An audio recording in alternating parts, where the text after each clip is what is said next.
জিবরিল আমার কাছে একদিন আসলেন, আসার পরে নাম ধরে বললেন, ইয়া মুহাম্মদ সাল্লাল্লাহু আলাইহি ওয়াসাল্লাম, ইশ মা শিইতা, আপনার যতদিন ইচ্ছা দুনিয়াতে থাকেন, বসবাস করেন। ফা ইন্নাকা মাইয়িত, শেষের কথাটা মনে রাখবেন, আপনি মারা যাবেন। তার মানে আপনার যতদিন ইচ্ছা আপনি থাকেন। নবী রাসূলদের জন্য এটা একটা স্পেশাল পাওয়ার ছিল।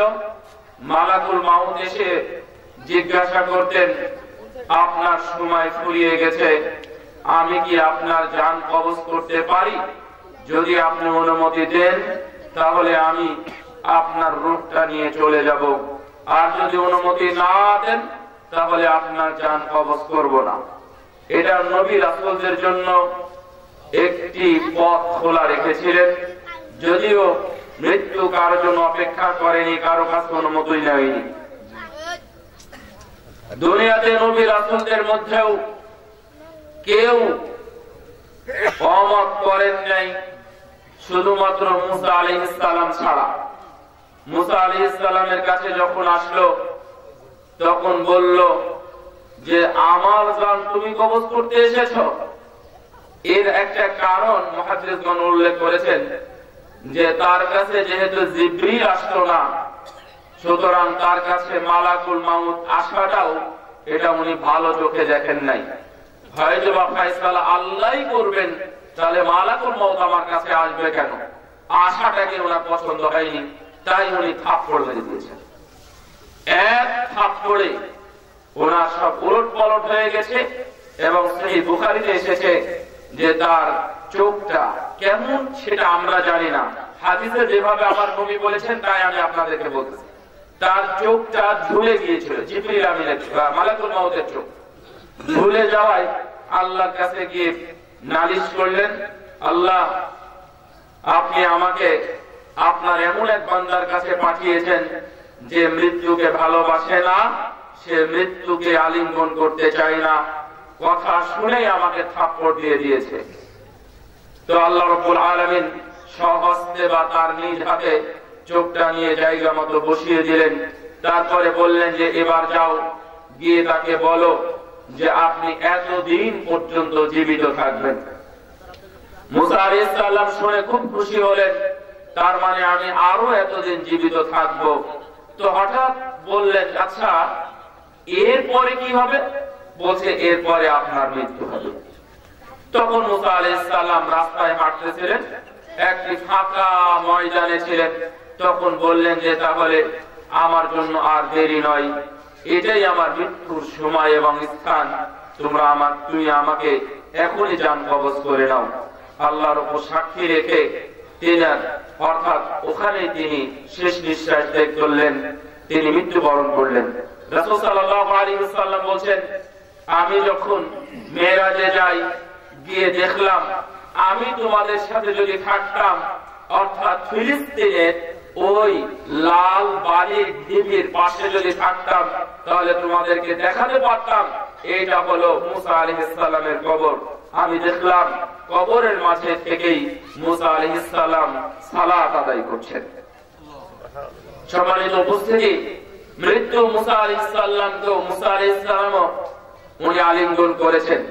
তার মানে একটি হাদিস আছে সহিহ বুখারীর মধ্যে, মিশকাতে কিতাবুল জানাজা 2 নম্বর হাদিসে দেখতে পাবেন, আয়েশা রাদিয়াল্লাহু তাআলা আনহা থেকে বর্ণিত, রাসূল সাল্লাল্লাহু আলাইহি ওয়াসাল্লাম বলেন, কেউ যদি আল্লাহর সাক্ষাৎকে ভালোবাসে তাহলে আল্লাহ তার সাথে সাক্ষাৎ করাকে ভালোবাসে।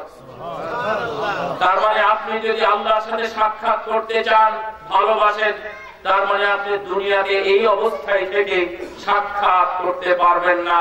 সাক্ষাতের জন্য একটি মাত্র পথ খোলা, তা হলো মৃত্যু।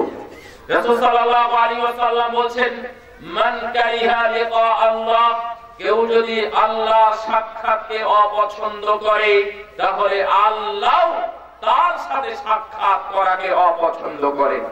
রাসূল সাল্লাল্লাহু আলাইহি ওয়াসাল্লাম বলেন, আমার উম্মত তথা মুমিনরা কেউ আল্লাহর সাক্ষাৎকে অপছন্দ করবে না। তার মানে যারা মৃত্যুকে অপছন্দ করে, আল্লাহর আলিঙ্গনকে, আল্লাহর সাথে সাক্ষাৎকে অপছন্দ করে, তারাই মৃত্যুকে অপছন্দ করে। যারা মৃত্যুকে অপছন্দ করে, আলিঙ্গন করতে চায় না, প্রকারান্তরে তারা আল্লাহর সাথেও সাক্ষাৎ করতে চায় না। তার মানে মৃত্যুর কামনা অথবা মৃত্যুর খেয়াল আমাদের সবারই রাখা উচিত। এই জন্য জিবরিল আলাইহিস সালাম রাসূল সাল্লাল্লাহু আলাইহি ওয়াসাল্লামের কাছে এসে বলছেন যে ইসমা শিদা ফাইন্নাকা মাইয়িত, হে নবী মুহাম্মদ সাল্লাল্লাহু আলাইহি ওয়াসাল্লাম, আপনার যতদিন ইচ্ছা দুনিয়াতে থাকতে পারেন, তবে শেষ কথা হলো আপনি একদিন মারা যাবেন। ইন্নাকা মাইয়িত ওয়া ইন্নাকুম মাইয়িতুন সুম্মা ইন্নাকুম ইয়াওমাল কিয়ামাতি তুবআসুন। অবশ্যই যারা তাদের যেমন মৃত্যু হয়েছে, তাদের যেমন মৃত্যু হবে, আপনিও একদিন মারা যাবেন। তারা সহ আপনি কিয়ামতের দিন আবার পুনরায় আপনাকে উঠানো হবে, পুনরুত্থান হবে। জিবরিল আলাইহিস সালাম দ্বিতীয় কথা বললেন, ওয়া আহবিব মান আহবাবতা, অথবা এমন বললেন ওয়া আহবিব মান শাআ মান শিতা, আপনার যাকে ইচ্ছা আপনি তাকে ভালোবাসতে পারেন, যার সাথে ইচ্ছা তার সাথে ভালোবাসার বন্ধনে আবদ্ধ হতে পারেন। ফাইন্নাকা মুফারিকু, তবে শেষ কথা হলো অবশ্যই ভালোবাসার বস্তু অথবা সময়, ভালোবাসার জিনিসকে পরিহার করতে হবে, ত্যাগ করতে হবে। আপনার সম্পদ হোক, আপনার স্বজন হোক, আপনার সন্তান হোক, আপনার স্ত্রী হোক, আপনার বাড়ি হোক, গাড়ি হোক, যাকে ভালোবাসুন না কেন, এগুলো থেকে আপনাকে পৃথক হতে হবে। এটা যেন আপনার মাথায় থাকে। তার মানে এটা যেহেতু আপনার কবরে যাবে না, এই কথাটা আপনার মাথায় থাকা উচিত, অর্থাৎ এটা অবশ্যই পৃথক হবে। 3 নম্বরে বলেন ওয়ামাল মাশিতা, আপনার যতদিন ইচ্ছা, আপনার যা ইচ্ছা তাই আমল করুন। আমল করুন মানে আপনার যা ইচ্ছা তাই করুন, সকাল বিকাল দুপুর রাত অথবা বেরাত, যখনই যা ইচ্ছা আপনি তাই করেন। তবে এতটুকু কথা স্মরণ রাখবেন, ফাইন্নাকা মাসজিউন বিহি, আপনার কাছ থেকে হিসাব নেওয়া হবে। আপনি সকাল থেকে উঠে কতটুকু সময় কি করেছেন, কার সাথে কথা বলেছেন, কার সাথে গল্প করেছেন, কতটুকু কোরআন তেলাওয়াত করেছেন, কতটুকু জিকির করেছেন, কতটুকু ভালো কাজ করেছেন, কতটুকু খারাপ কাজ করেছেন, কতটুকু সুদের পয়সা গুনেছেন, কতটুকু সময় ঘুষের পয়সা গুনেছেন, কতটুকু বেপরদায় চলাফেরা করেছেন, কতটুকু বেহায়ার মতো চলাফেরা করেছেন, কতটা মানুষকে গালি দিয়েছেন, অথবা কতটা বেহায়েস কথা বলেছেন, অথবা আপনি কতগুলো সময় ব্যয় করেছেন অকাজে, অকারণে, অথবা পৃথিবীর দুনিয়ার সবচেয়ে বড় স্বীকৃত সনদপ্রাপ্ত জুয়ার আসর ফিফা ওয়ার্ল্ড কাপে আপনি কতটুকু কাটিয়েছেন, সেটাও আপনাকে হিসাব দিতে হবে। এই 3টা কথা রাসূল সাল্লাল্লাহু আলাইহি ওয়াসাল্লামকে একবারে বার্ধক্য নিয়ে গিয়েছিল। আপনারা জানবেন রাসূল সাল্লাল্লাহু আলাইহি ওয়াসাল্লাম যখন এই মেসেজটি পান, তখন রাসূল সাল্লাল্লাহু আলাইহি ওয়াসাল্লাম বার্ধক্যে উপনীত হয়ে গিয়েছিলেন। কথা এই 3টা কথা রাসূলুল্লাহ সাল্লাল্লাহু আলাইহি ওয়াসাল্লামকে যথেষ্ট ভাবিয়েছে। তার মানে আমি একদিন মারা যাব, আমার ভালোবাসার বস্তু থেকে আমি পৃথক হয়ে যাব, এবং আমার প্রতিটি কর্মের হিসাব আল্লাহর দরবারে দিতে হবে। তার মানে আপনি আমি মারা যাব। এই জন্য রাসূল সাল্লাল্লাহু আলাইহি ওয়াসাল্লাম বলছেন আকসিরু যিকরা হাদিমিল লাযযাত, হাদিমিল লাযযাত, দুইটাই আসছে, দুইটা শব্দের অর্থ একই, নস্বাত করে দেয়, ধ্বংস করে দেয়, নির্মূল করে দেয়, ডিরেক্ট করে দেয়, এরেজ করে দেয়। আপনার আশা আকাঙ্ক্ষা যা কিছু আছে, আপনার রুচি, আপনার স্বাদ, আপনার যা কিছু ইচ্ছা, তা সবগুলো নষ্ট করে দেয়। এমন জিনিসকে তুমি বেশি বেশি করে স্মরণ করো। শোনেন, অসুস্থ মানুষের সব স্বাদকে নষ্ট করে না, অসুস্থ মানুষের সব স্বাদকে নষ্ট করে না, মানুষের বিপদ জেলখানা এটা সব স্বাদকে নষ্ট করে না। যখন মানুষ অসুখ হয় তখন ভিতরে স্বাদ জাগে, যদি আমি সুস্থ হই তাহলে আমি ভালো ভালো জিনিস খাবো। মানুষ যখন বিপদে পড়ে, বিপদ থেকে তা মানুষ কামনা করে আমি যদি বিপদ থেকে উদ্ধার হতে পারি তাহলে আমি এই কাজগুলো করব। তার মানে ওর সব আশা নষ্ট হয়নি, সব আশা নষ্ট হওয়া, ভস্ম হওয়া, একেবারে নির্মূল হওয়ার একমাত্র জিনিস হলো মৃত্যু। রাসূল সাল্লাল্লাহু আলাইহি ওয়াসাল্লাম হাদিমিল লাদ্দাত বলতে মৃত্যুকে বুঝিয়েছে। হে আমার সাহাবীরা, তোমরা ওই জিনিসকে বেশি বেশি স্মরণ করো যে জিনিস তোমাদের সব আকাঙ্ক্ষাকে নষ্ট করে দেয়। তার মানে মৃত্যু আপনার সব স্বাদকে নষ্ট করে দেয়। আপনি মনে করেছিলেন আমি এখন বাড়ি থেকে বের হব, বের হওয়ার পরে ওই জায়গায় যাব, যাওয়ার পরে আমি কিছু বাজার করব, আমার ছোট বোন বা শ্বশুর বাড়িতে যাব, গিয়ে সেটা রান্না হবে, আমি আরামায়েশ করে মজা করে খাবো, তারপরে সেখান থেকে আমি ফ্লাইট ধরে অন্য কোনো দেশে চলে যাব। এই যে স্বাদ, আপনি বাড়ি থেকে বের হওয়ার পরই অ্যাক্সিডেন্ট করে আপনার সব স্বাদকে নষ্ট করে দিয়েছে।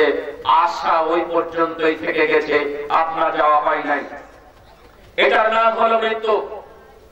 আল্লাহ রাব্বুল আলামিন বলছেন, কুল্লু নাফসিন যায়িকাতুল মাউত, দুনিয়ার সব প্রাণীকেই মৃত্যুর স্বাদ গ্রহণ করতে হবে। ওয়া ইন্নামা তুওয়াফাউনা উজুরাকুম ইয়াওমাল কিয়ামাহ, দুনিয়াতে যারা এসেছিল তাদের সবাইকে তাদের প্রতিদান বা ফল তাদেরকে দেওয়া হবে।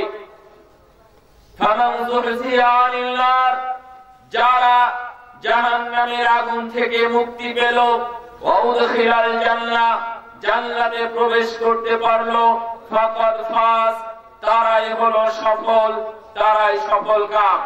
আবার শুনেন, আপনার প্রাণ আছে মানে আপনার মৃত্যু হবে। মৃত্যু হওয়ার পরে কিয়ামতের দিন আপনি দুনিয়াতে যা কিছু করেছেন, আমলে বিশ্বাস বা আকীদায় যা করেছেন, তার সব প্রতিদান আপনাকে দেওয়া হবে। এটার মাধ্যমে যদি জাহান্নামের আগুন থেকে আপনি বাঁচতে পারেন এবং জান্নাতে প্রবেশ করতে পারেন, তাহলে সফলতা তখন। এখন আপনি একটি বাড়ির মালিক হয়েছেন, তাই সফল, এটার নাম সফলতা নয়। আপনি একটা ভালো চাকরি পেয়ে গেলেন, মাসে ৭০,০০০ টাকা বেতন স্টার্টিং, এটার নাম সফলতা নয়। দীর্ঘদিন সন্তান হয় নাই, হঠাৎ সন্তান পেয়ে গেছেন, সন্তান পাওয়া মানে সফলতা নয়। সফলতা হলো জাহান্নাম থেকে পরিত্রাণ, জাহান্নাম থেকে মুক্তি, জাহান্নামের আগুন থেকে নাজাত। যখন নাজাত পাবেন তখন হলো আপনার সফলতা, এর আগে কোনো সফলতা নেই। তাহলে আল্লাহ রাব্বুল আলামিন বলছেন, কুল্লু মান আলাইহা ফান ওয়া ইয়াবকা ওয়াজহু রাব্বিকা যুল জালালি ওয়াল ইকরাম। আরো প্রমাণ দেখুন, আল্লাহ রাব্বুল আলামিনের চেহারা ছাড়া দুনিয়াতে কোনো কিছু থাকবে না। অর্থাৎ আল্লাহ রাব্বুল আলামিন ছাড়া দুনিয়াতে যা কিছু আছে তা সবগুলোই ধ্বংস হবে, আপনিও ধ্বংস হবেন। আপনার বাপ দাদা 14 পুরুষ পূর্বে ধ্বংস হয়ে গেছে, আপনার পরবর্তী প্রজন্ম যতদূর পর্যন্ত যাবে তারাও ধ্বংস হবে। এর নাম হলো মৃত্যু। আল্লাহ রাব্বুল আলামিন বলছেন, ইয়া আইয়ুহাল্লাযীনা আমানু লা তুলহিকুম আমওয়ালুকুম ওয়ালা আওলাদুকুম আন যিকরিল্লাহ ওয়া মান ইয়াফআল যালিকা ফাউলাইকা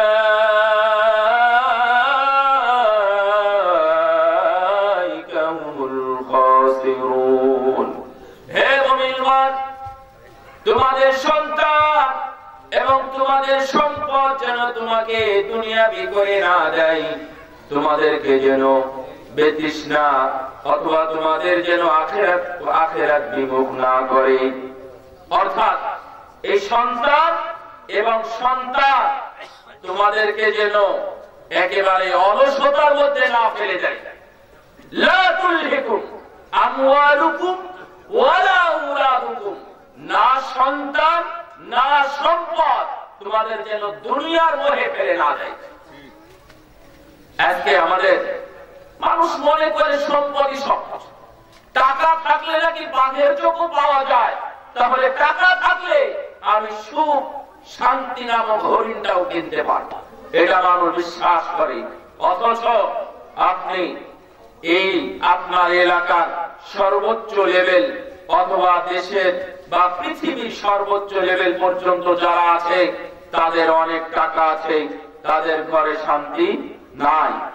আমরা দেখেছি 2-3 বার একবারে র্যাঙ্কিং এ ফার্স্ট হয়েছে, প্রথম হয়েছে, প্রথম ধনী হিসাবে পৃথিবীতে স্বীকৃতি পেয়েছে বিল গেটস। তারপরে আজকে সুখ অথবা শান্তি নামক সোনার হরিণটা আজকে নেই, কারণ তারা দুইজনাই আজকে পৃথক হয়ে গেছে। তার মানে তার ঘরে শান্তি নাই। আপনার ঘরে টাকা দিয়ে শান্তি হবে এটা আপনাকে কে বলেছে? লা তুলহিকুম আমওয়ালুকুম ওয়ালা আওলাদুকুম আন যিকরিল্লাহ। আল্লাহর জিকির থেকে তোমাদেরকে যেন অবহেলাই না ফেলে, একবারে গাফিল না হয়ে যায়। ومن يفعل ذلك فاولئك هم الخاسرون। সন্তান এবং সম্পদের মোহে যারা থাকে তারাই হবে ক্ষতিগ্রস্ত। ক্ষতিগ্রস্তর ব্যাখ্যা কি?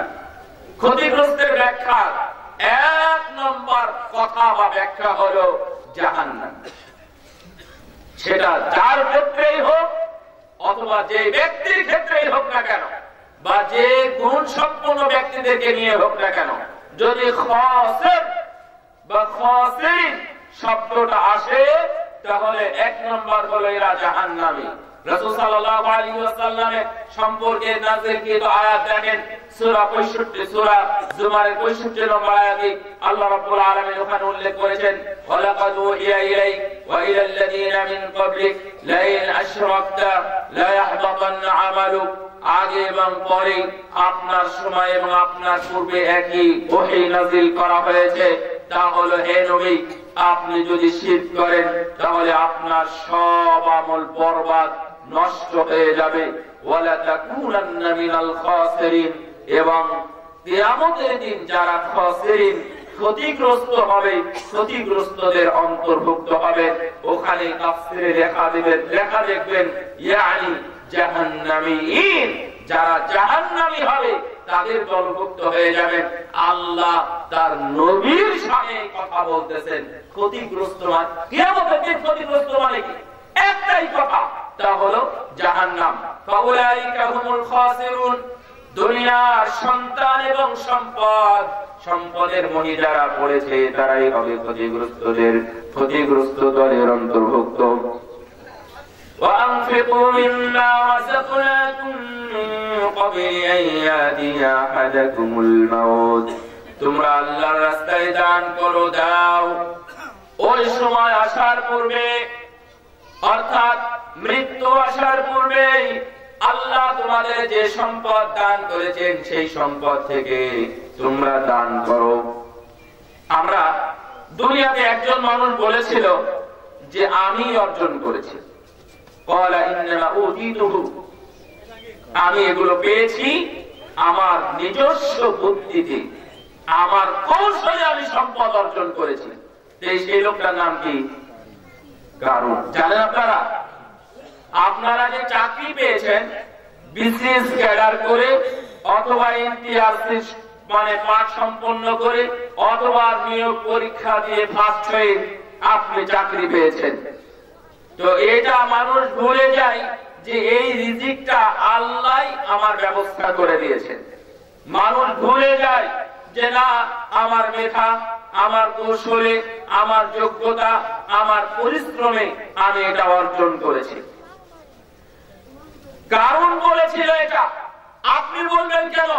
এই জন্য কুরআনুল কারীমের মধ্যে যত জায়গায় কথা আছে যে তোমরা দান করো, সেইখানে আল্লাহ নিজের কথা উল্লেখ করেছেন, আমি তোমাদেরকে যেটা দিয়েছি সেখান থেকে তুমি দান করো। তোমার যেটা আছে সেটা নয়, আমি তোমাদেরকে দিয়েছি ওখান থেকে দান করো।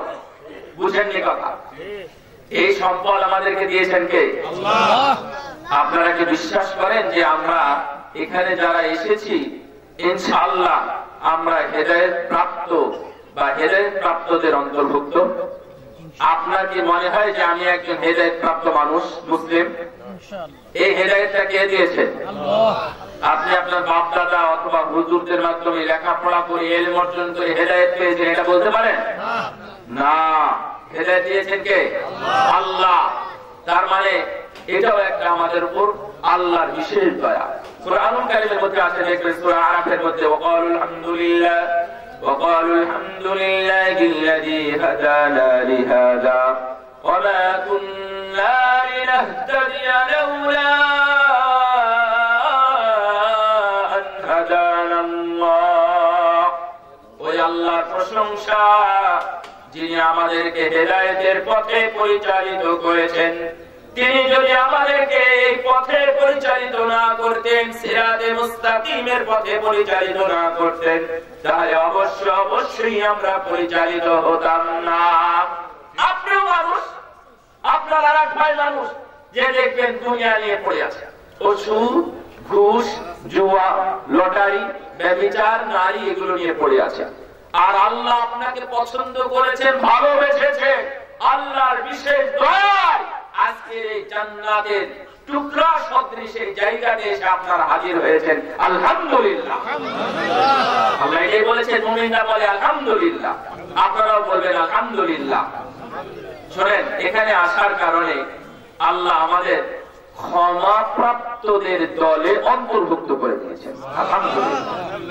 2 নম্বর, আমাদের যে গুনাহগুলো আছে আজ থেকে পূর্বে, অর্থাৎ আপনার 12-13 বছর থেকে শুরু করে আজকের আপনার বয়স 47, 49, 51 বছর বয়স, এই বছর পর্যন্ত আপনি যত সগীরা গুনাহ, ছোটখাটো গুনাহ করেছেন, ওই গুনাহগুলো সব আজকে নেকি দ্বারা পরিবর্তন করে দেওয়া হয়েছে।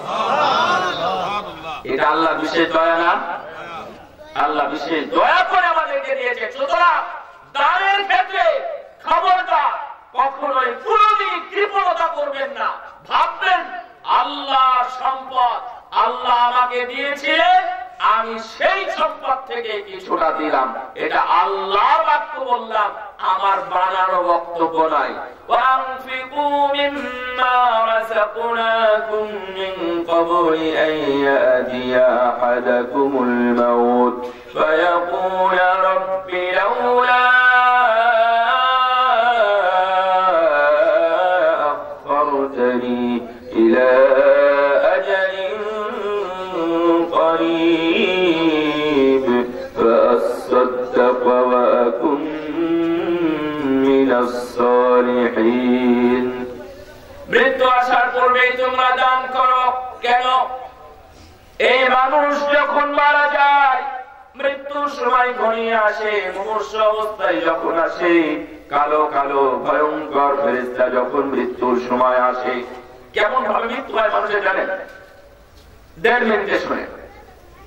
যখন মানুষের মৃত্যুর সময় ঘনিয়ে আসে, যারা সালাত, সিয়াম, হজ, যাকাত, দান, সাদাকা, কুরবানি, কুরআন তেলাওয়াত, নফল সালাত, নফল সিয়াম বা ভালো ইত্যাদি বা পর্দা পুরুষদের মধ্যে চলাফেরা করে নাই, এইগুলো যারা করে নাই, তাদের মৃত্যুর সময় হাদিসের ভাষা আসছে পচা বস্তা। বস্তা পরে ফেরেশতারা কালো, কুচকুচে কালো, নিকৃষ্ট ধরনের চেহারা বিশিষ্ট ফেরেশতা চারিদিকে আপনার ঘোরাফেরা করবে। ওইগুলো দেখে ও ভয় পেয়ে যাবে, হা করে থাকবে, এমন এমন করবে।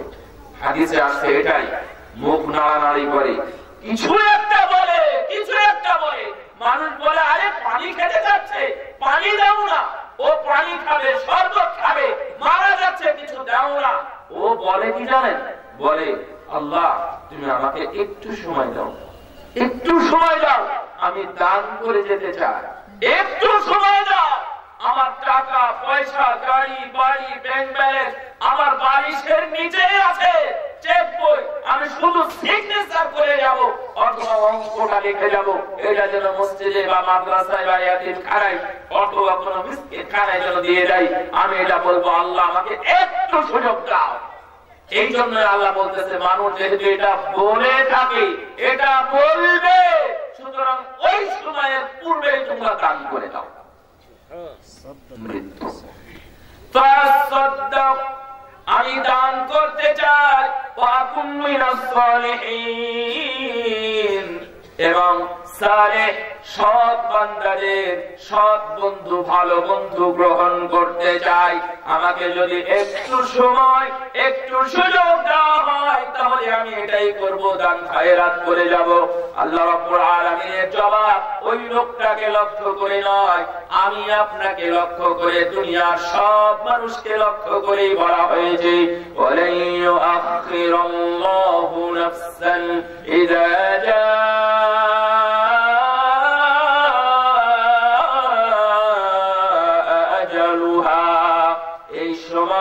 এই ক্ষণ যখন আসে তার জন্য কোনো অপেক্ষা করা হয় না, ওয়েটিং সার্ভিস কিছুই নেই, তার জন্য দেরি বা বিলম্ব করা হয় না, এক মুহূর্ত পর্যন্ত বিলম্ব করা হয় না, যখন আসে তখনই তার মৃত্যু ঘটে যায়। সুতরাং এই মৃত্যু আসার পূর্বে আপনারা প্রস্তুতি গ্রহণ করবেন, এই আশা নিয়ে আজকে আমি সাবজেক্টটা নিয়েছি। নরমালি আমি আপনাদেরকে সাবজেক্ট বলেই দিই, আগামীকালকে আলামিন মসজিদে, মোহাম্মদপুর আলামিন মসজিদে আমার খুতবা আছে, তো সেখান থেকে সাজেস্ট করা হয়েছে এবং আমি নিজেও নিয়াত করেছি এই বিষয়ের উপরে কথা বলবো। আমার হঠাৎ মনে হলো যে এই বিষয়টা মনে হয় ভালো, আমি এই বিষয় নিয়ে আপাতত অর্থাৎ এই বছরে আমি আলাপ করিনি বা কোথাও আলোচনাও করিনি। মৃত্যুকে স্মরণ একটু খেয়াল করেন, মৃত্যুর স্মরণ আপনি কিভাবে করেন?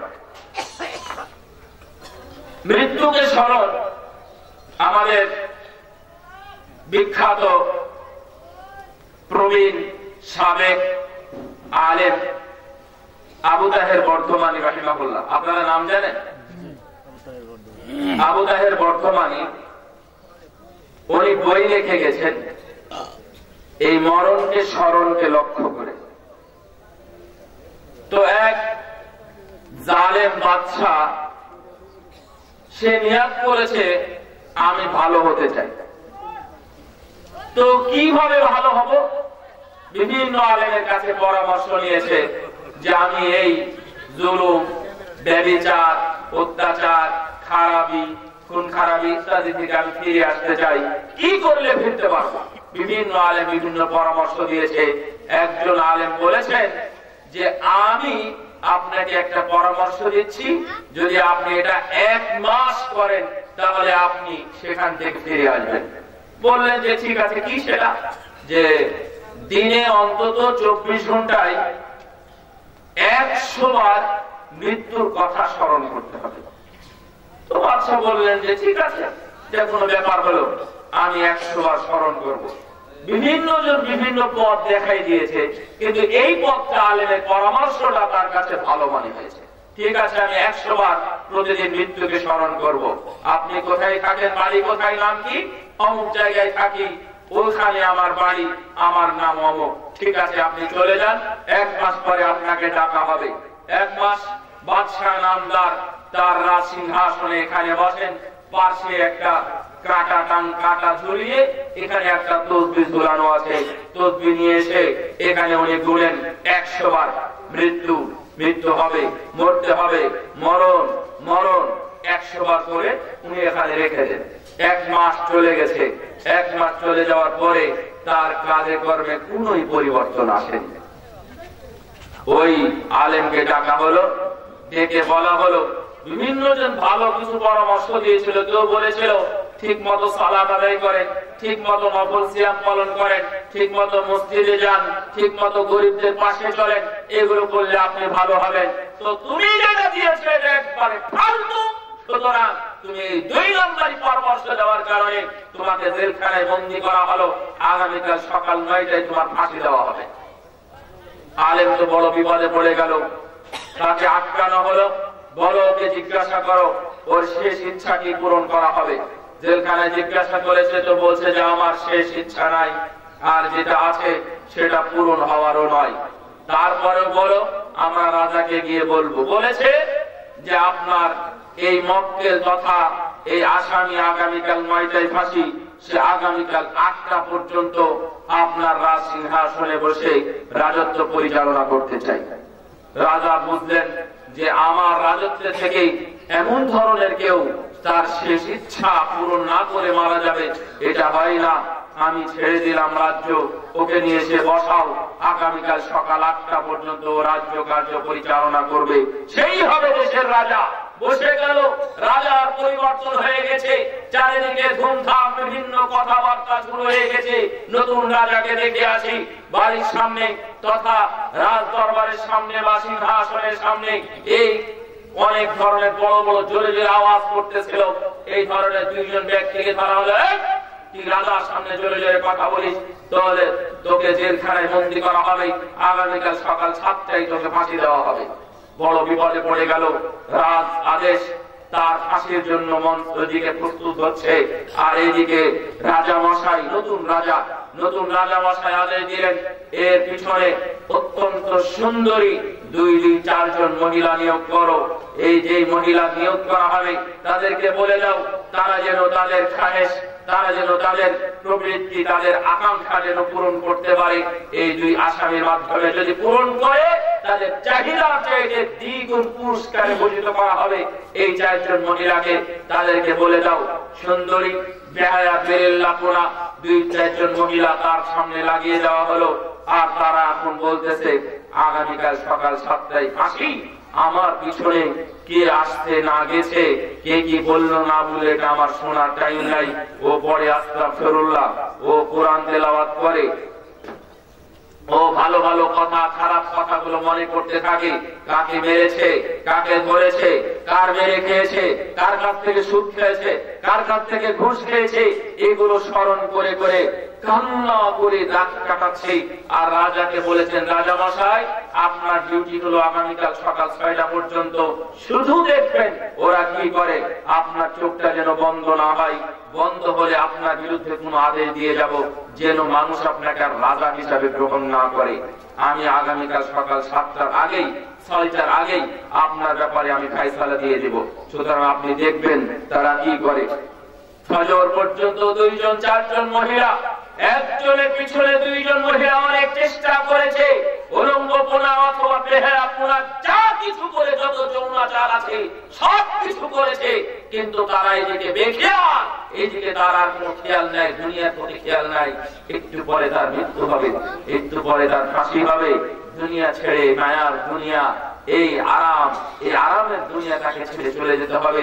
আর মেয়ের পিছনে টাকা শেষ পর্যন্ত তারা অফার করেছে, তুমি যদি আমাদের সাথে তোমার মনোবাসনা পূরণ করতে পারো, তাহলে আমরা তোমাকে আমাদের টাকার অর্ধেক টাকা তোমাকে দিয়ে দেব, এবং আগামীকাল সকালে তোমার ফাঁসি থেকে নামানোর ব্যবস্থা করব, তথা তোমার যেন ফাঁসি না হয়, তাও তুমি আমার সাথে তোমার মনোবাসনা পূরণ করো। তারা 2 জনের কেউ রাজি হয় নাই, তারা কান্নাতেই ব্যস্ত, কারণ আগামীকাল সকালেই আমার মৃত্যু। রাজা মশাই তথা মূল রাজা যিনি, সকালবেলা এসে বর্তমান রাজার কাছে এসে বলছেন যে, মহামান্য শেখ, আপনি এখন আমার বাদশাহ, আমার বড্ড ভুল হয়ে গেছে, আমি মৃত্যুকে স্মরণ কাকে বলে এটা আমি বুঝতে পারি, এখন বুঝেছি। তবে এর পুরস্কার হলো, আপনি যদি চান তাহলে আপনি আপনার আসনে বসে থাকতে পারেন। আমি একটু মৃত্যুকে স্মরণ করার জন্য মাঠে ময়দানে জঙ্গলে ঘুরতে যাই, যেন মৃত্যুকে দেখতে পাই। আলেম বললেন, না, এটা আমার বৈশিষ্ট্য না, আমার বৈশিষ্ট্য ছিল 8টা পর্যন্ত থাকবো, আমি 8টা পর্যন্তই থাকবো, থেকে চলে যাব। তবে আপনি বুঝেছেন যে মৃত্যু কাকে বলে, মৃত্যু স্মরণ কাকে বলে। খেয়াল করেন তো, আপনার স্ত্রী, আপনার সন্তান, আপনার সম্পদ আছে, আর আপনি আগামীকাল লাশ হয়ে গেছেন। রাসূল সাল্লাল্লাহু আলাইহি ওয়াসাল্লাম বলেন, ফাইন্নাকা লা তাদরি মা ইসমুকা গাদান। হে মানুষ, তুমি জানো না, হে আব্দুল্লাহ, আল্লাহর বান্দা, তুমি জানো না আগামীকাল তোমার নাম কি হবে। তোমার নাম পরিবর্তন হয়ে যাবে, তোমার নাম পরিবর্তন হয়ে আব্দুল্লাহ থেকে আসামি হয়ে যাবে, আব্দুল্লাহ থেকে তোমার নাম রুগী হয়ে যাবে, আব্দুল্লাহ থেকে তোমার নাম ফাঁসির কাষ্ঠের আসামি হবে, আব্দুল্লাহ থেকে তোমার নাম হবে লাশ। কেউ আর বলে না যে আব্দুল্লাহকে কোথায় রাখবো, সবাই বলতেছে লাশ কোথায় রাখবো। সন্তান গেছে চাচার কাছে গিয়ে বলতেছে যে চাচা লাশ কোথায় রাখবো। বাপের কথাও বলতেছে না, নামও বলতেছে না, বলবে যে আব্বাকে কখন ধোয়াবো এটা বলতেছে না। ও বলে যে চাচা লাশ কখন ধোয়ানো যায়, লাশটা এখন কোথায় রাখবো, উপরে রেখে দিব নাকি নিচে নামাবো। আমার বাংলাদেশে এক সময়ের পরিচিত, এখন তো পরিচিত কোন ধনী মানুষ নাই, আগে আপনারা নাম শুনতেন আপনাদের এলাকার, বেশি দূরের না, সেটা হলো জহুরুল হক নাকি নাম ছিল না একজন, বলা হতো বাংলাদেশ সবচেয়ে বড় ধনী। ওনার ছেলে জহিরুল ইসলাম, ওনার ছেলের বন্ধু, তার কাছ থেকে আমার শোনা, আমি জানি না সে আমাকে বানিয়ে বলেছে কিনা, কিন্তু জনাব আলমগীর সাহেব জামালপুর জেলার ইসলামপুরে ওনার বাড়ি।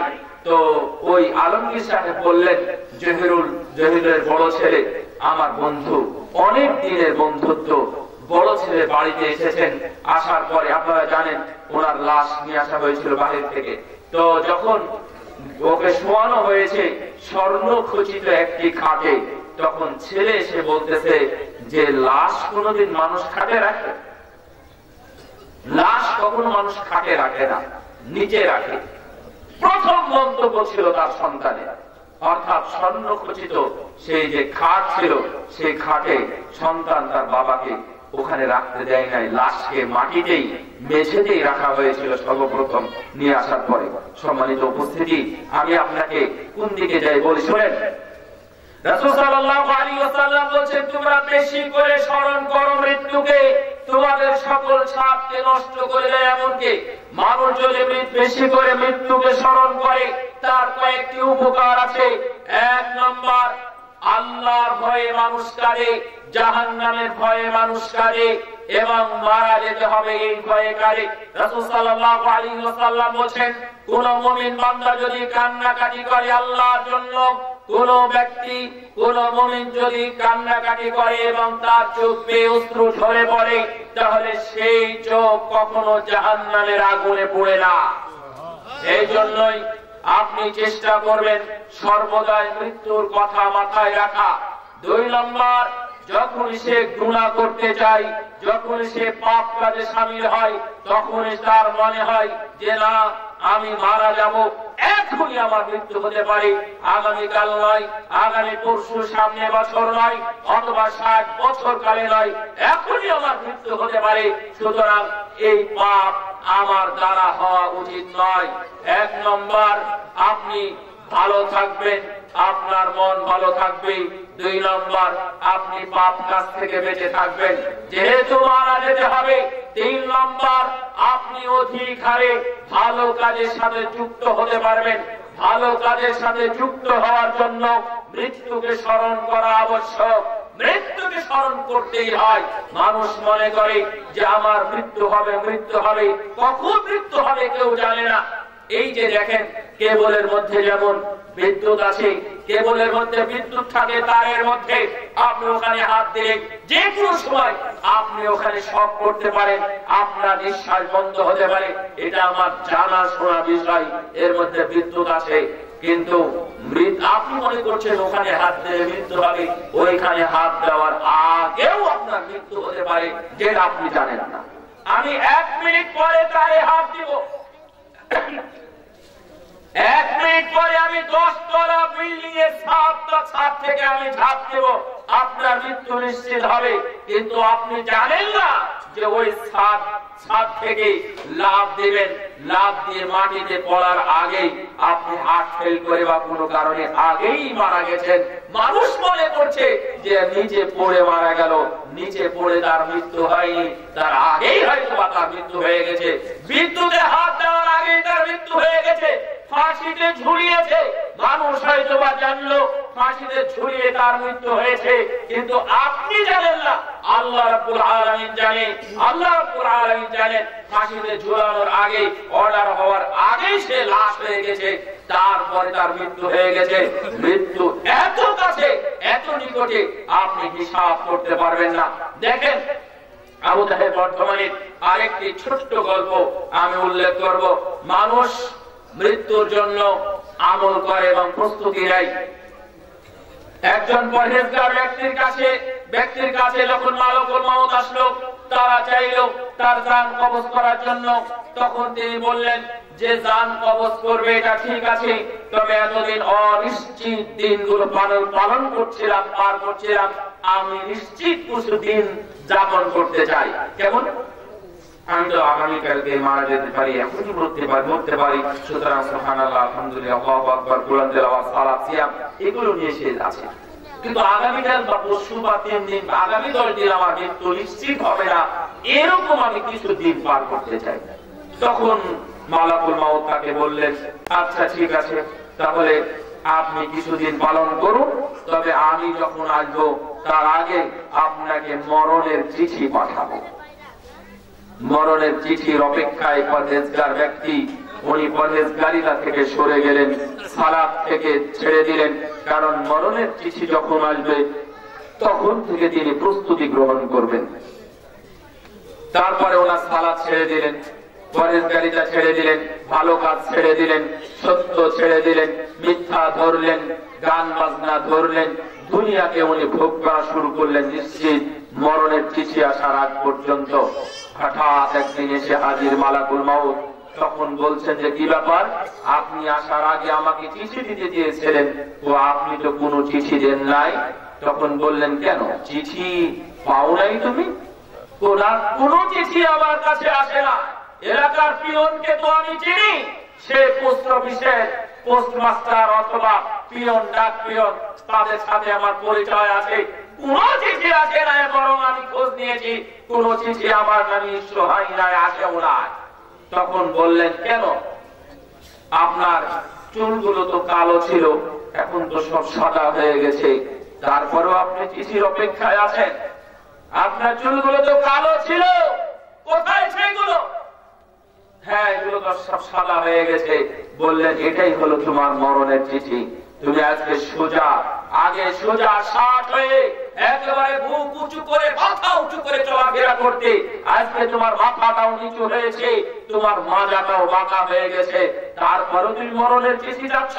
এটাই ছিল তোমার মরণের চিঠি। তোমার মুখে দাঁত কয়টা? 2টা 4টা আছে, বাকি 32টা দাঁতগুলো কই? 27-28টা। বললেন, তো সব পড়ে গেছে।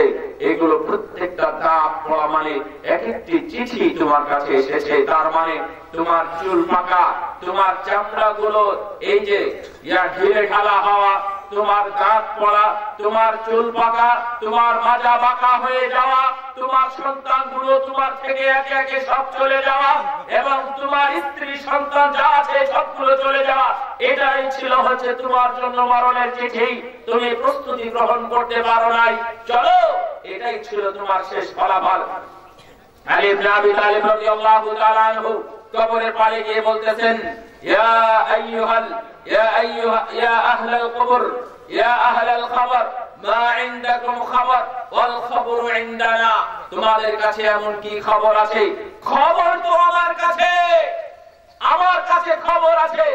মূলত উনি কবরকে লক্ষ্য করে জীবিতদের উদ্দেশ্যে বলতেছিলেন যে, ইন্না আমওয়ালাকুম ক্বাদ কুসিমাত ওয়া ইন্না বুয়ুতাকুম ক্বাদ সাকানাত ওয়া ইন্না যাওজাতাকুম ক্বাদ যুওয়াজাত।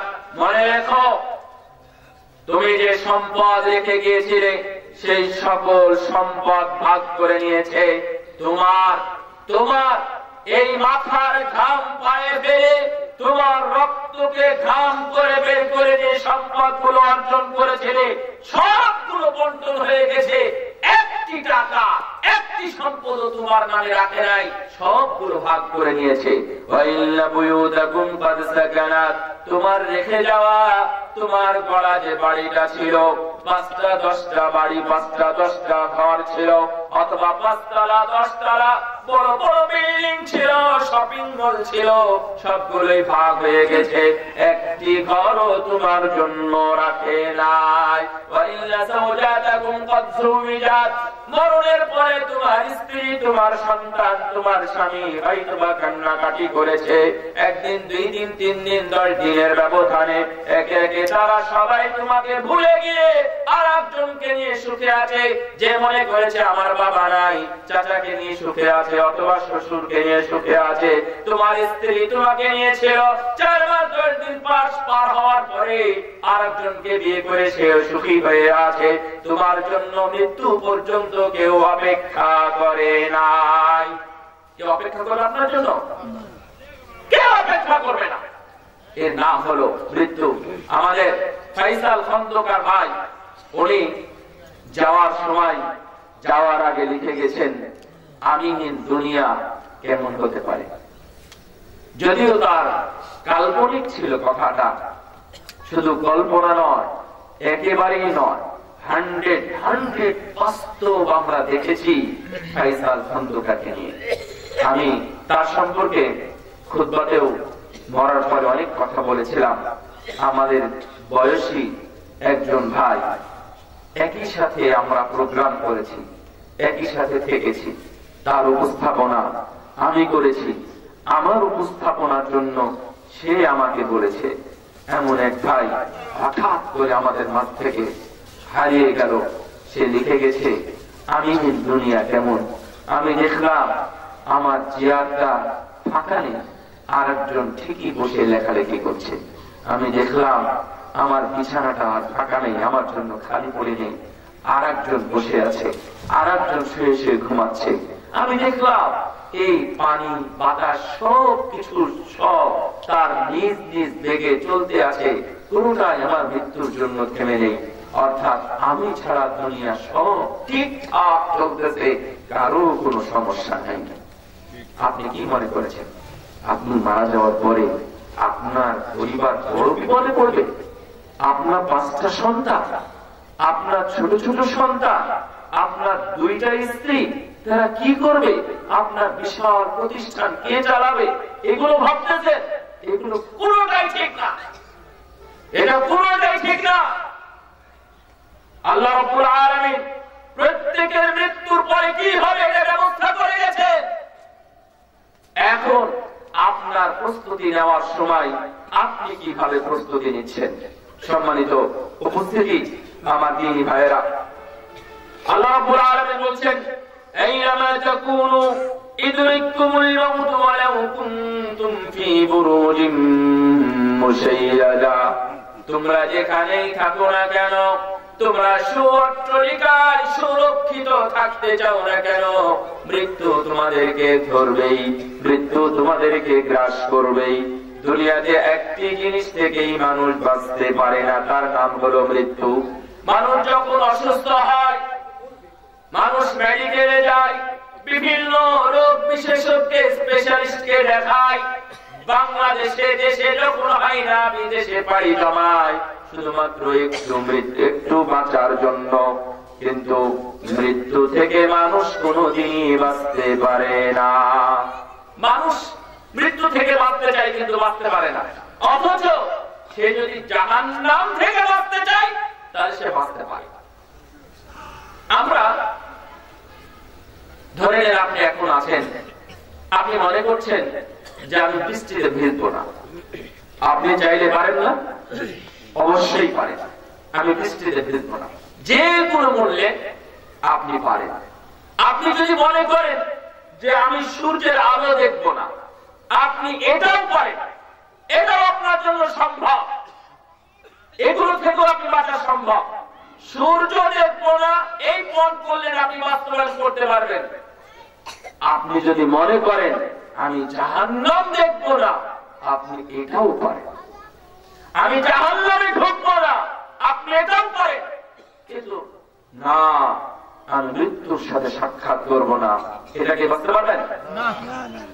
قل إن الموت الذي تفرون منه فإنه ملاقيكم ثم تردون إلى عالم الغيب والشهادة فينبئكم بما كنتم تعملون. আল্লাহ রাব্বুল আলামিন বলছেন, হে নবী, আপনি বলে দিন, তোমরা যদি মৃত্যু থেকে পলায়ন করো, তোমরা পলায়ন করতে পারবে না। মৃত্যু অবশ্যই তোমাদেরকে গ্রেফতার করবে। ওর সাথে সাক্ষাৎ হবেই হবে, মৃত্যুর সাথে সাক্ষাৎ হবে না, এটা হতেই পারে না। আবার আল্লাহর সামনে তোমাদেরকে ফেরত দেওয়া হবে, উত্থাপন করা হবে, পুনরুত্থান তোমাদের হবে। সুতরাং তোমরা মৃত্যুকে বেশি বেশি করে স্মরণ করো। মৃত্যু থেকে বাঁচার কোন ওষুধ পৃথিবীতে এখনো জন্ম হয় নাই। কিয়ামত পর্যন্ত কোন সময় মৃত্যু থেকে বাঁচার ওষুধ পাওয়া যাবে না। তবে কে কিভাবে মৃত্যুকে আলিঙ্গন করছে এটা হচ্ছে দেখার বিষয়। আপনি কিভাবে মৃত্যুকে দিচ্ছেন? রাসূল সাল্লাল্লাহু আলাইহি ওয়াসাল্লাম যখন যেই অসুখে রাসূল সাল্লাল্লাহু আলাইহি ওয়াসাল্লামের মৃত্যু হয়েছিল, সেই অসুস্থ হন, তখন গা ছিল, শরীর ছিল অনেক ব্যথা, জ্বরে শরীর পুড়ে যাচ্ছিল। আয়েশা রাদিয়াল্লাহু আনহা বলছেন, রাখা ছিল পানি, এইভাবে পানিতে হাত দিচ্ছেন আর এইভাবে মুখ মুছতেছেন, পানিতে হাত দিচ্ছেন আর মুখ মুছতেছেন। এইভাবে কিছুক্ষণ পর পর বলছেন, আল্লাহুম্মা ইগফিরলি ওয়ারহামনি ওয়ালহিকনি বির-রফিকিল আ'লা। হে রব, তুমি আমাকে ক্ষমা করে দাও, তুমি আমার উপর রহম করো আর আল্লাহর সাথে সাক্ষাতের সুযোগ করে দাও। আল্লাহুম্মা ইগফিরলি ওয়ারহামনি ওয়ালহিকনি বির-রফিকিল আ'লা। আল্লাহ, আমার সুউচ্চ উপরের বন্ধুর সাথে সাক্ষাতের সুযোগ করে দাও। এইভাবে হাত তুলছিলেন আর বলতেছিলেন, এইভাবে হাত তুলতেছিলেন আর বলতেছিলেন। হঠাৎ করে হাত উপরে উঠে গেছে, উঠে গিয়ে পেটের উপর হাতটা পড়েছে, আর হাত উঠাতে পারেন না। আমার নবী সাল্লাল্লাহু আলাইহি ওয়াসাল্লাম ফাতেমা রাদিয়াল্লাহু আনহা বলছেন, রাসূল সাল্লাল্লাহু আলাইহি ওয়াসাল্লাম আয়েশা রাদিয়াল্লাহু আনহা বলছেন, ফাতেমাকে ডেকে রাসূল সাল্লাল্লাহু আলাইহি ওয়াসাল্লাম কি যেন বললেন। ফাতেমা অঝোর নয়নে কান্নাকাটি শুরু করে দিলেন। মনে হচ্ছে কিছু একটা ঘটনা এখনই ঘটবে। কি এমন বললেন? ফাতেমা রাদিয়াল্লাহু আনহা উনি কান্নাকাটি শুরু করে দিলেন। আবার কিছুক্ষণ পরে ডাকলেন, ডাকার পরে তার কানের কাছে আস্তে আস্তে ফিসফিস করে কি যেন বললেন। তখন ফাতেমা রাদিয়াল্লাহু আনহা হেসে ফেললেন। তবে যখন জিবরিল আমিন এসেছিলেন রাসূল সাল্লাল্লাহু আলাইহি ওয়াসাল্লামের কাছে, ফাতেমার সাথে কথোপকথন হয়েছে, দরজা খুলতেছিলেন না ইত্যাদি, এই ধরনের একটা যে কাল্পনিক বা অসত্য কাহিনী আছে, এটা একেবারে ভিত্তিহীন এবং মিথ্যা কাহিনী। ফাতেমার সাথে কোনো কথাবার্তা হয় নাই, আয়েশার সাথেও মালাকুল মউতের কোনো কথাবার্তা হয় নাই, রাসূল সাল্লাল্লাহু আলাইহি ওয়াসাল্লামের সাথেই কথাবার্তা হয়েছে। তবে সে কথা কি হয়েছে এটা রাসূল সাল্লাল্লাহু বলেন নাই। রাসূল সাল্লাল্লাহু আলাইহি ওয়াসাল্লামের মৃত্যুর সময় যখন ঘনিয়ে আসলো, তখন রাসূল সাল্লাল্লাহু আলাইহি ওয়াসাল্লাম বলেছিলেন, আল্লাহ, যত কষ্ট হয় তুমি আমাকে দিও, আমার উম্মতকে তুমি এত কষ্ট মরণের সময় দিও না। মৃত্যুর সময় সারা জীবনটা ব্যয় করেছেন উম্মতকে নিয়ে, মৃত্যুর সময়ও নিজের দিকে তাকান না। মৃত্যুর সময় বলছেন, হে আল্লাহ, আমার উম্মতের যেন কষ্ট কম হয়, আমাকে তুমি কষ্টটা বেশি করে দাও, আমার উম্মতের উপর কষ্ট একটু কমিয়ে নাও। কিয়ামতের দিনও সবাই ইয়া নাফসি ইয়া নাফসি বলবে। আপনি দেখবেন হাদিসের মধ্যে শুধু ডিফারেন্ট একটি আওয়াজ দূর থেকে ভেসে আসবে, ইয়া উম্মতি ইয়া উম্মতি। সবাই বলবে ইয়া নাফসি ইয়া নাফসি। রাসূল সাল্লাল্লাহু আলাইহি ওয়াসাল্লাম শুধু বলবে ইয়া উম্মতি ইয়া উম্মতি, শুধু উম্মতের জন্য। এক সময় সেই ডাক মানুষের কাছাকাছি চলে আসবে, সবাই দেখবে এবং শুনবে। আল্লাহ রাব্বুল আলামিন বুঝবেন তিনি হলেন মুহাম্মদ সাল্লাল্লাহু আলাইহি ওয়াসাল্লাম, উম্মতের জন্য কান্নাকাটি করতেছেন। মৃত্যুর আগে রাসূল সাল্লাল্লাহু আলাইহি ওয়াসাল্লাম এইভাবে চলে গেছেন। এক সময় যাই হোক দুনিয়া থেকে উনি চলে গেলেন। চলে যাওয়ার পরে গোসলের ব্যবস্থা হবে। গোসল কেমনে হবে? রাসূলুল্লাহ সাল্লাল্লাহু আলাইহি ওয়াসাল্লামের গোসল কে দিবে? কেমনে দিবে? তার শরীরে পোশাক আছে, শরীর নরমালি রাসূলুল্লাহের শরীর কেউ দেখে নাই। আয়েশা রাদিয়াল্লাহু আনহা দেখেছেন, গুটি কয়েক সাহাবী তারা দেখেছেন, মুআয বিন জাবাল রাদিয়াল্লাহু তাআলা আনহু তিনি দেখেছেন, আরো বেশ কিছু সাহাবী দেখেছেন, উল্লেখযোগ্য কিছু সাহাবী রাসূলের শরীর দেখেছেন, তাছাড়া ম্যাক্সিমাম দেখেন নাই। এখন কি হবে? তাহলে রাসূলের জামা কি খুলে ফেলবো? আবু বকর, ওমর, উসমান, আলী, সাদ বিন আবি ওয়াক্কাস, আব্দুর রহমান বিন আউফ ইত্যাদি সব সাহাবী একত্রিত বসেই তারা এরপরে কোনো ফয়সালা নিতে পারলেন না, দিতেও পারলেন না। ইবনে মাজাহ এসেছে হাদিস এবং হাদিস সহিহ, রাসূল সাল্লাল্লাহু আলাইহি ওয়াসাল্লামের সাহাবীরা এক জায়গায় বসে গেলেন পরামর্শ করতে, কি করা যায়, পোশাক খুলবো নাকি খুলবো না। শেষে তারা সবাই ঘুমিয়ে গেলেন। আশ্চর্য জিনিস, মনে রাখবেন রাসূলুল্লাহ সাল্লামের গোসলটা কিভাবে হয়েছিল অনেকেই জানে না। তারা হাদিসে আসছে তাদের থুতনিটা এই বুকের সাথে ঠেকে গিয়েছিল। আপনার থুতনিটা বুকের সাথে ঠেকান তো, তার মানে সবাই ঘুমিয়ে আছে। খেয়াল করেছেন? থুতনিটা বুকের সাথে যখন ঠেকে তখন কেমন হয়? মানুষ ঘুমিয়ে যায়। অর্থাৎ তারা সবাই চিন্তায় বিভোর হয়ে সবাই ঘুমিয়ে গেলেন। হঠাৎ কেউ বলে উঠল যে আল গসলু আলা সাওবিহি, রাসূলের গোসল তার কাপড়ের উপরে দিতে হবে। মেয়েরা ওই পাশ থেকে বলতেছে, কে বললো এটা? কি বললো? ছেলেরা জিজ্ঞাসা করতেছে, কি বললো? বলছে, কেন আপনারা বললেন যে মানে কাপড়ের উপরেই গোসল দিতে হবে? তো কে বলেছে? এটা আর কেউ বলতে পারে না। তখন সাহাবীগণ সিদ্ধান্ত নিয়ে আবু বকর রাদিয়াল্লাহু তাআলা সিদ্ধান্ত দিলেন, তার মানে এটাই আল্লাহর পক্ষ থেকে কোন ইলহাম এসেছে যে রাসূলের পোশাক না খুলে তাকে গোসল দিতে হবে। পোশাক না খুলেই গোসল দেওয়া হলো। মুসা আলাইহিস সালাম যে মাঠের মধ্যে মৃত্যুবরণ করেছিলেন, প্রত্যেক নবীদের নিয়ম হলো তিনি যেখানে মারা গেছেন ওই মরার জায়গাতে ওই স্থানটাই হবে তার কবর। আয়েশা রাদিয়াল্লাহু আনহার ঘরে রাসূলুল্লাহ সাল্লাল্লাহু আলাইহি ওয়াসাল্লাম শেষ নিঃশ্বাস ত্যাগ করলেন। আবু বকর রাদিয়াল্লাহু তাআলা আনহু এসে বললেন যে নবী রাসূলদের নিয়ম হলো তিনি যেখানে মারা যাবেন সেখানেই তার কবর হবে, সুতরাং ওখান থেকে সরিয়ে কবর কাটো। এবং লাহাদ কবর কাটা হয়েছিল রাসূল সাল্লাল্লাহু আলাইহি ওয়াসাল্লামের জন্য। অর্থাৎ এমন কবর যদি এমন লম্বা হয় তাহলে এর মধ্যে আমরা লাশ রেখে দিই, কিন্তু এর চেয়ে উত্তম হলো এটা আমাদের এই যে কিবলা কোনটা, এটা কেবলা। তো এই দিকে এই কিবলার দিকে পাশ খুলি এমন এই দেওয়ালে একটি জায়গা তৈরি করা হবে লাশ রাখার জন্য। এই দেওয়ালের ভিতরে ঢুকিয়ে দেওয়ার নাম হলো লাহাদ কবর। এই কবরে রাসূল সাল্লাল্লাহু আলাইহি ওয়াসাল্লামকে রাখা হয়েছিল। এখন পর্যন্ত আরবে এমন কবরই রাখা হয়, যারা হজ উমরা করতে গেছেন তারা দেখবেন যে ওই যে জান্নাতুল মাওয়া বা জান্নাতুল বাকি নামকরণ করা হয়েছে, মানুষ নামকরণ করেছে। এই বাকি গোরস্থানে বা মাওয়া গোরস্থানে এইভাবেই লাশ রাখা হয়। রাসূল সাল্লাল্লাহু আলাইহি ওয়াসাল্লামের জন্য ওই জায়গাতে লাশ রাখার জন্য কবর কাটা হলো, সরিয়ে দেওয়া হলো, জায়গা বন্ধ করে দেওয়া হলো। রাসূল সাল্লামের কবর 3 দিন পরে হয়েছিল।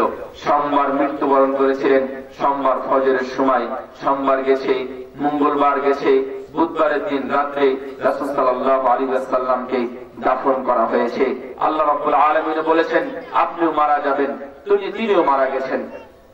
আইনামা তাকুনু ইউদরিকুল মাউত, এই আয়াতের ব্যাখ্যায় মুফাসসিরগণ উল্লেখ করেছেন যখন ইদ্রিস আলাইহিস সালাম মানুষের সাথে বসেছিলেন, একটু খেয়াল করেন, ইন্নাল্লাহা ইনদাহু ইলমুস সাআ ওয়া ইউনাজ্জিলুল গায়থা ওয়া ইয়ালামু মা ফিল আরহাম ওয়া মা তাদরি নাফসুম মাযা তাকসিবু গাদা ওয়া মা তাদরি নাফসুম বিআইয়ি আরদিন তামুত। মানুষ জানে না তার মৃত্যু কোথায় হবে, তবে যার মৃত্যু যেখানে লেখা আছে তার মৃত্যু সেখানেই হবে। এই মৃত্যুটা যদি শ্বশুর বাড়িতে হয় সেখানেও হতে পারে, নিজের বাড়িতেও হতে পারে, হাসপাতালেও হতে পারে, হাসপাতালের বেডে না হয়ে নিচে হতে পারে, অথবা আইসিইউতে হতে পারে, অথবা রাস্তাঘাটে হতে পারে, যে কোনো জায়গায় হতে পারে। আজকে আমি একটু সময়ের জন্য সিএনজি ব্যবহার করেছিলাম। আজকের কথা আমি বলতেছি, আমার 1 মিনিট লেট হওয়ার কারণে আমি নরমালি সিএনজিতে উঠলে ওখানে বলে যে বাবা চলো যাই, এখন আর সময় নাই। তো আমি চলে আসলাম, এসে দেখতেছি শুধুমাত্র একজন যাত্রী। আপনারা জানেন 5 জন যাত্রী হলে সিএনজি কোথাও ছাড়ে। তো দেখলাম যে একজন যাত্রী বসে আছে। তো আমি বললাম যে চলেন, আমি চলে যাব। তো আমরা চলে গেলাম এক জায়গায়। তো যাওয়ার সময় আজকের কথা বলতেছি, যখন আমার ঘড়িতে 2:30-35 বা 2:30 বাজে এই সময়। তো আমার আগে আমি ওই সিএনজিটা ধরতে চেয়েছিলাম, কিন্তু আমি পারিনি। আমার আগে যে সিএনজিটা, তারা কোনো এক কারণে, মানে নিজেদের দোষে, নিজেদের কোনো প্রবলেমের কারণে, অর্থাৎ গাড়ির কোনো প্রবলেমের কারণে তারা অ্যাক্সিডেন্ট করেছে, কারোর সাথে ধাক্কা লাগে নাই, সিএনজিটা নষ্ট হয়ে গেছে, 5 জনই আহত হয়ে গেছে, 2 জন একেবারে লাশের মতো হয়ে আছে, কিন্তু তারা মরে নাই। তারা কোনো কিছু জানে না, কোনো বুদ্ধিও নাই, বিবেকও নাই, নড়াচড়াও নাই, শুধু নিঃশ্বাস ফেলতেছে। ফায়ার সার্ভিসের গাড়ি ওখানে দাঁড়ালাম, ফায়ার সার্ভিসের গাড়ি আসলো, তাদেরকে নিয়ে চলে গেল। কি হয়েছে আমি এখন পর্যন্ত কোনো খবর জানি না, যদিও সেটা আমাদের এলাকাতে, আমি জানি না কি খবর হয়েছে। আজকে রাসূল সাল্লাল্লাহু আলাইহি ওয়াসাল্লাম বলছেন যে যখন ইদ্রিস আলাইহিস সালাম কথা বলছিলেন, তখন এক লোক বলতেছে যে শেখ বা ইয়া রাসূলুল্লাহ, এই লোক আমার দিকে তাকাচ্ছে, আমার ভয় লাগতেছে এই লোকটা তাকানো দেখে। তখন ইদ্রিস আলাইহিস সালাম বললেন যে ঠিক আছে, তাহলে তুমি কি করতে চাও? তো বললো যে আমি বাড়ি যাব। তো বাড়ি কোথায়? বাড়ি হলো সাগর পাড়ে, মানে সাগরের ওই পারে বাড়ি, অনেক দূরে বাড়ি। কেমনে যাই? তখন ইদ্রিস আলাইহিস সালাম তাকে দ্রুত গতিতে বা কোনোভাবে রেখে আসার ব্যবস্থা করলেন। রেখে আসার ব্যবস্থা করে ইদ্রিস আলাইহিস সালাম পরের দিন গল্প করলেন, তোমরা কি জানো এই লোক এখন কোথায়? সাহাবীগণ বললেন যে না, আমরা জানি না কোথায়। তখন তিনি বললেন, ওই লোকটা গতকালকে বাড়িতে যাওয়ার পরই মারা গেছে। আল্লাহ রাব্বুল আলামিন তার মৃত্যুটা বাড়িতে রেখেছিলেন, এই জন্য সে দ্রুত সেখানে চলে গেছে। আইনামা তাকুনু ইদরিকুমুল মাউত ওয়ালাউ কুনতুম ফি বুরুজিন মুশাইয়্যিদা। মসজিদে কুবার ইমাম শেখ সালেহ আল মাগারিসি হাফিজাহুল্লাহ ওয়া রাআ, তিনি একটি আমাদের সামনে গল্প করলেন। বললেন যে একটা লোক মিশরে কুয়ার মধ্যে পড়ে গেছে। পড়ে যাওয়ার পরে সে অনেক মানুষ জমা হয়ে গেছে, কিভাবে তুলবে? তাকে তোলা হয়তো অসম্ভব, উঠানো অসম্ভব। তাকে অনেক ভাবে সরকারি ভাবে সেখান থেকে তাকে উঠানো হয়েছে। উঠানোর পরে অনেক সময় পার হয়েছে বিধায় বাড়ি থেকে কেউ গরম দুধ নিয়ে এসেছে। দুধ নিয়ে আসার পরে তাকে খেতে দিয়েছে। খাওয়া দাওয়ার পরে সে একটু ঠান্ডা হয়েছে, একটু স্বাভাবিক হয়েছে। হওয়ার পরে মানুষজন বলা শুরু করলো যে কুয়ার মধ্যে তো কেউ পড়ে না, এ পর্যন্ত কেউ কুয়ার মধ্যে পড়েনি, তুমি এইভাবে কুয়ার মধ্যে পড়ে গেলে এটা কেমন কথা? তখন সে বলতেছে, আমি এদিক দিয়ে আসতেছিলাম, আসতে গিয়ে হঠাৎ আমি পড়ে গেছি, আমি বুঝতে পারিনি। এই কথা বলতে বলতে সে আবার কাছে কুয়ার মধ্যে পড়ে গেছে। পড়ে যাওয়ার সঙ্গে সঙ্গে সে লাশ হয়ে গেছে, মারা গেছে। অর্থাৎ ওর তাকদীরে আল্লাহ রাব্বুল আলামিন এক গ্লাস দুধ রেখেছিলেন, ওই দুধটা খাওয়ার জন্যই সেই লোক দুনিয়াতে আবার ফিরে এসেছিল।